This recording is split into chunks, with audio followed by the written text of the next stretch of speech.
ማርኬቲንግ ቀስ ያለ ረጅም ፕሮሰስ ነው ስል ሰዎች ይናደዱብኛል። ሁላችንም ቶሎ ውጤት ማየት ያስደስተናል። ነገር ግን አንዳንዴ መብላላት የሚፈልጉ ጊዜ የሚወስዱ ነገሮች አሉ። በዚህም ምክንያት ብዙዎች ቶሎ ተስፋ ይቆርጣሉ። እኔም ሶሻል ሚዲያ ላይ ነገሮች እንዳሰብኳቸው ፍጥነት ስላልሄዱልኝ አቋርጬው ነበር። ችግኙ በአጭር ጊዜ ውስጥ ዛፍ ስላልሆነ ውሃ ማጠጣት እናቆማለን። በዛም ምክንያት በወራት ልዩነት ውስጥ ልናይ የነበረውን ትልቅ እድገት ሳናይ እንቀራለን። እኔም ለእናንተ በአንድ ሳምንት ሁሉንም ነገር ቀይራለሁ ብዬ ቃል አልገባም። ሪል ማርኬቲንግ እንደሱ ስላልሆነ ዓላማዬ ከእናንተ ጋር እነዚህ ቀስ የሚሉ ተስፋ አስቆራጭ ቀናቶችን አልፎ ብዙ ስራዎችን በኳሊቲና በብዛት በአጭር ጊዜ ውስጥ እየሰራው ሁሌም ከጎናችሁ መቆም ነው። ይህንንም የምናደርገው በወር እስከ 40 ሃይ ኳሊቲ ስትራቴጂክ ቪዲዮዎችን ለእናንተ ፖስት በማድረግና የካስተመሮቻችሁን ጥያቄ በአጭር ጊዜ ውስጥ በመመለስ ነው። የዛኔ ትክክለኛውን መልእክት ለትክክለኛው ሰው በተገቢው ሰዓት ማድረስ እንችላለን። ስለዚህ ነገሮች ቀስ ብለውባችሁ ተስፋችሁንም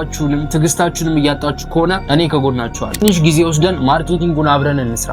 እመኑኝ መቼም አይቆጫችሁ። አስፈላጊውን ሁሉ ኢንፎርሜሽን ዲስክሪፕሽን ላይ አስቀምጬላችኋለሁ። ቴንክ ዩ